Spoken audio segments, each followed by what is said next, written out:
আসসালামু আলাইকুম। আমরা চলে এসেছি মাওলানা ভাসানী বিজ্ঞান ও প্রযুক্তি বিশ্ববিদ্যালয়ে, যেখানে আমরা মাওলানা আব্দুল হামিদ খান ভাসানীকে সমাধিস্থ করা হয়েছে। সেই কবরটা আমরা দেখব। প্রথমেই একটি গেটের মতো, যেখানে লেখা আছে সাম্রাজ্যবাদী জুলুম, শোষণ, দুর্নীতি বিরোধী সংগ্রাম দেশ ও সমাজের সর্বস্তরে চলবে অবিরাম। এখানে দুটো কবিতা আছে, স্বাধীনতার চাষী মোহাম্মদ মাহবুবুল আলম, আরেকটি আছে সফেদ পাঞ্জাবি শামসুর রহমানের। ওটা পড়লাম না, আমরা সরাসরি মাওলানা আব্দুল হামিদ খান ভাসানীর কবরে যাব। আমরা জানি যে মাওলানা আব্দুল হামিদ খান ভাসানী উনি 1880 সালে জন্মগ্রহণ করেন এবং 1976 সালে মৃত্যুবরণ করেন। ওনার কিছু কথা আছে, যেমন আসামের বাঙাল খেদা ও লাইন প্রথা বিরোধী আন্দোলন, ব্রিটিশ বিরোধী আন্দোলন, জমিদারি উচ্ছেদ আন্দোলন, ভাষা আন্দোলন, কৃষক আন্দোলন, 69-এর গণ অভ্যুত্থান, মুক্তিযুদ্ধ, স্বাধীন বাংলাদেশের গণতান্ত্রিক সংগ্রাম এবং ফারাক্কা লং মার্চের নেতৃত্ব দানকারী আফ্রো এশিয়া ল্যাটিন আমেরিকার নির্যাতিত নিপীড়িত মানুষের নয়নমণি, রবুবিয়াতের অতন্দ্র প্রহরী মজলুম জননেতা মাওলানা আব্দুল হামিদ খান ভাসানীর স্মৃতির প্রতি গভীর শ্রদ্ধা। এখানে একটি ব্যানার দেয়া আছে, সেটা আমি পড়লাম। এবার আমরা ওনার কবরের ওখানে যাব। এই আমরা ওনার কবরের ওখানে যাচ্ছি। আমরা ঢাকা থেকে আসছি, দেখব আমরা। এখানে অনেক কিছু লেখা আছে। এখানে কুতুবে ইরশাদ মজলুম জননেতা মাওলানা আব্দুল হামিদ খান ভাসানীর পড়া যাচ্ছে না। তারপরে বিপ্লবী সুফি মজলুম জননেতা মাওলানা আব্দুল হামিদ খান ভাসানী রহমতুল্লাহ আলাহিয়ের তরিকত কাদেরিয়া সিলসিলা। এই হচ্ছে এনার কবর। এখানে উনি এমন একজন নেতা যার কোনো লোভ ছিল না। রাজনীতির ক্ষেত্রে, রাজনৈতিক অঙ্গনে সে কোনো দুর্নীতি করেনি। অথচ আমাদের এই বর্তমান সময়ে আমরা কতটা দুর্নীতি করি সেটা সবাই জানেন। এরকমই নেতা সারা বিশ্বে যদি থাকতো, মাওলানা আব্দুল হামিদ খান ভাসানী, যার কখনোই কোনো দুর্নীতির একটিমাত্র প্রমাণ নেই। আহলাল কবর। এই হচ্ছে মাওলানা আব্দুল হামিদ খান ভাসানীর কবর এবং তার পাশে ওনার স্ত্রী, নাম কি যেন? আলেমা ভাসানী। আমরা এই লোকটা সম্পর্কে জেনে আসছি, যিনি গরিবের পক্ষে, মজলুমদের পক্ষে সবসময় কথা বলে আসছেন। তার পোশাক ছিল পাঞ্জাবি এবং লুঙ্গি এবং তালপাতার টুপি। একদিন তিনি পাকিস্তানে বক্তৃতা দিতে গিয়েছেন। তখন যারা অডিয়েন্স ছিলেন তারা হাসাহাসি করছিল, এ আবার কি করবে। যখন ইনি বক্তৃতা দিতে গেলেন, তাকে বক্তৃতা দিতে দেওয়া হবে না, পুলিশও বক্তৃতা দিতে দেয়নি। তারপরে উনি একটা মোনাজাত করলেন। সেই মোনাজাতের মধ্যে আধা ঘন্টা মোনাজাত করলেন। সেই মোনাজাতের মধ্যে উনি সব ওনার যে বক্তব্যগুলো ছিল, যা বলতে গিয়েছিল, সব বলা হয়ে গিয়েছিল। তখন পুলিশরা দেখলো, মানে পুলিশদেরকে বোকা বানিয়েছিল আর কি এই মাওলানা আব্দুল হামিদ খান ভাসানী।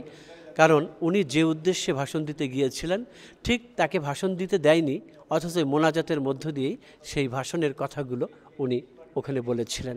এই মজলুম নেতা মাওলানা আব্দুল হামিদ খান ভাসানী আমাদের দেশের জন্য একটা অ্যাসেট ছিল এবং এরকম যাতে আরও মানুষ রাজনীতিতে আসে, সেই দোয়াই আমরা করি। এখন আমরা একটি ছোট্ট কুটিরে ঢুকব। এখানে লেখা আছে, জীব মাত্রই মৃত্যুর স্বাদ গ্রহণ করবে। এটা হচ্ছে সূরা আল ইমরানের 125 নম্বর আয়াত। সকল মানুষ ঘুমিয়ে আছে, যখন মৃত্যু আসবে তখন সবাই জেগে উঠবে। এটা বলছে ইমাম আলী। আর এখানে মাওলানা ভাসানীর উক্তি আছে, যে কৃষক, মজুর, কামার, কুমার, জেলে, মাঝি, তাঁতি, মেথর প্রভৃতি মেহনতি মানুষের মুক্তির স্বপ্ন আবল্য দেখিয়াছে ও সেজন্য সংগ্রাম করিয়াছে, করিয়াছি তাহা আজও সুদূর পরাহত রহিয়া গিয়াছে, তাই আমার সংগ্রামের শেষ নাই। অর্থাৎ উনি কৃষক মজুর কামারদের জন্য যে সংগ্রাম করেছেন সেই সংগ্রাম আজও শেষ হয়নি, সেই কথাটাই উনি এখানে লিখে গিয়েছেন। ওনার লেখাটা এখানে দেয়া হয়েছে। উনি এই কথাটা বলেছিলেন 13ই নভেম্বর 1976 সালে। ও আরেকটা জিনিস আমি এইমাত্র জানলাম, এটাই হচ্ছে অরিজিনাল ঘর। আবির একটু দেখাও, এই ঘরেই উনি থাকতেন, এই চালাটা অরিজিনাল। আপনি একটু বলুন ভাইয়া, আমাদের সৈয়দ নবিউর রহমান তৌফিক ভাই আপনি বলুন। জি, এখানে যে ঘরটি, কুড়ে ঘরটি দেখা যাচ্ছে, এই কুড়ে ঘরটি অরিজিনাল মৌলানা ভাসানীর আবাস বাসগৃহ। এই চালা যেটি আছে এটা অরিজিনাল, উনি যে ঘরের নিচে থাকতেন সেই ঘরেরই চালা। এই ঘরের বেড়াগুলি নতুন করা হয়েছে এবং ঘরটির কাঠামোটা উঠিয়ে এখানে আবার পুনঃস্থাপন করা হয়েছে বিল্ডিংয়ের ভেতর। ধন্যবাদ। এবার আমাদের আতিক হেলাল ভাই, ছড়াকার আতিক হেলাল ভাই বলবেন মাওলানা ভাসানীর সম্পর্কে। আমরা ঘরের মধ্যেই চলে যাই, অথবা একটু দেখা। ধন্যবাদ। আমি কথা বলেছি কিছুক্ষণ আগে, আসলে এইটা মাওলানা আব্দুল হামিদ খান ভাসানী বিশ্বনন্দিত একজন রাজনৈতিক নেতা এবং বাংলাদেশের স্বাধীনতা সংগ্রামে তার অবিসংবাদিত ভূমিকা রয়েছে। তিনি কখনো রাষ্ট্র ক্ষমতাকে দখল করেননি, গ্রহণ করেননি। তিনি নির্লোভ নির্মোহ একজন ব্যক্তিত্ব, রাজনৈতিক ব্যক্তিত্ব। ইতিহাসে, বাংলাদেশের ইতিহাসে এরকম রাজনৈতিক নেতা, সংগ্রামী নেতা, স্বাধীনতার পক্ষে কাজ করা নেতা বিরল আমি বলবো। তখন প্রায় সবাই অল্প বিস্তর ক্ষমতার জন্য রাজনীতি করে গেছেন, কিন্তু মাওলানা ভাসানী একমাত্র যিনি দেশের জন্য, দেশের মানুষের জন্য এবং দেশের স্বাধীনতার জন্য লড়াই করে গেছেন, নির্মোহ। এখান থেকে আমরা দেখে গেলাম আজকে জীবনের এতটা স্বাধীনতার 50 বছর পার করে এখানে দেখে গেলাম যে মাওলানা ভাসানী যে কুড়ে ঘরে থাকতেন, এখানে বসে তিনি সারা বাংলাদেশের নেতৃত্ব দিয়েছেন। এটা সম্ভব। রাষ্ট্র ক্ষমতার লোভ না করেও যে রাজনীতি করা যায়, মানুষের নেতৃত্ব দেওয়া যায়, সেটা প্রমাণ মাওলানা ভাসানী করে গেছেন। এই রেপ্লিকা, এই ঘর এখানে স্থাপন করে রাখা হচ্ছে ইতিহাসের আকর হিসেবে, যাতে মানুষ দেখতে পারে যে নেতৃত্ব দেওয়া, নেতৃত্ব গুণটাই আসলে কোনো প্রাসাদের প্রয়োজন হয় না সেখানে থেকে। মাওলানা ভাসানী সেটা দেখিয়ে গেছেন। এই যে আমরা দেখি এই ঘরের মধ্যে মাওলানা ভাসানী এবং এই যে আলমারি তার ব্যবহৃত রয়ে গেছে এখানে, এবং এখানে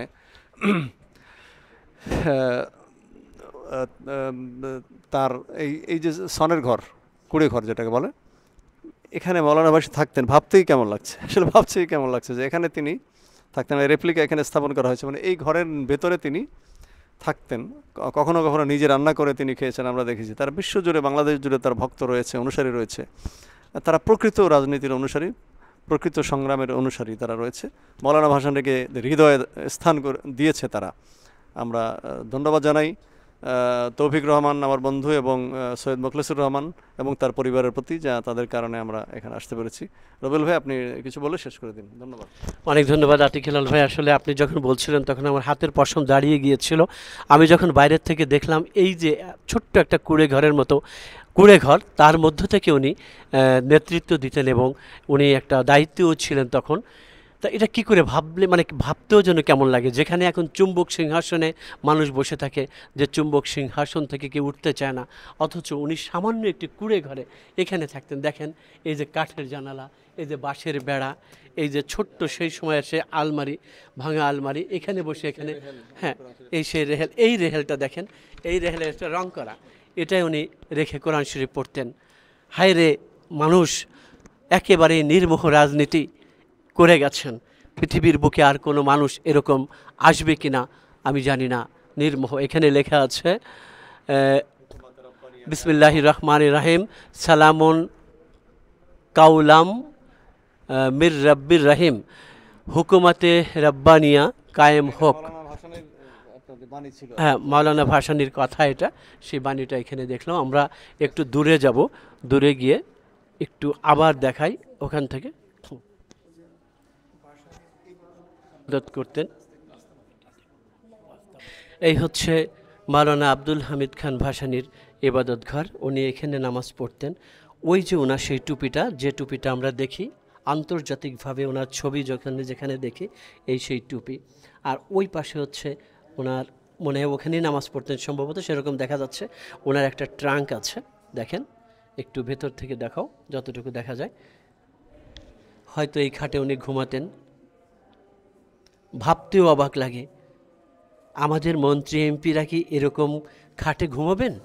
না, কখনোই না। আরবান আবির, তোমার কেমন লাগছে এখানে এসে, এবং এরকম রাজনীতিবিদ কি বাংলাদেশে আর হবে বা হওয়া আমরা আশা করি কিনা? আশা তো করতেই পারি। এটা একটা ইন্সপায়ারিং মোমেন্ট আমার জন্য, কারণ এরকম এক্সাম্পল হয়তো আমরা মডার্ন ডেতে পাবো না। আর আশা করি এই দেশে ফিরে আসবে এরকম মানুষ, আরও আমরা এরকম রাজনীতিবিদ দেখতে পাবো আরও ভবিষ্যতে, আশা করা যায়। অনেক ধন্যবাদ। তোমরা হচ্ছে নেক্সট প্রজন্ম, তোমাদের থেকে কেউ এরকম বেরিয়ে আসুক সেটাই আমরা চাই। আমরা তাহলে এখন মাওলানা ভাসানীর, আব্দুল হামিদ খান ভাসানীর এই মাজার থেকে আমরা ওনার কবরে এখান থেকে বিদায় নিচ্ছি। আরবান আবির, কবি ও ছড়াকার আতিক হেলাল এবং ওনার সহধর্মিণী দুলারি রহমান, তারপরে আমাদের সাথে আছেন আরও হ্যাঁ সৈয়দ নবিউর রহমান তৌফিক ভাই, এবং আমি রবিউল মাশরাফি। আসসালামু আলাইকুম।